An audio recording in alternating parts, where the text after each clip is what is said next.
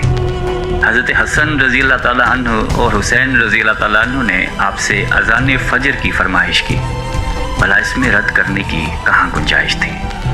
اگلے دن جب فجر کا وقت ہوا تو آپ نے اذان دینی شروع کی۔ لوگوں کی عہد رسالت کی یاد تازہ ہو گئی اور لوگ اس طرح روتے ہوئے مسجد کی جانب چلنے لگے جیسے کہ نبی پاک صلی اللہ علیہ وسلم کا دور واپس آ گیا ہو۔ ایسا دردناک منظر اس کے علاوہ کبھی دیکھنے میں نہیں آیا۔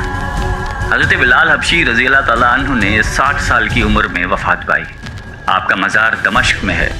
آپ کو دربار رسالت میں خاص مقام حاصل تھا۔ آئیے ہم سب اللہ تعالیٰ سے دعا کرتے ہیں کہ ہمیں بھی حضرت بلال حبشی رضی اللہ تعالیٰ عنہ کی صفات میں سے کچھ عطا فرما دے۔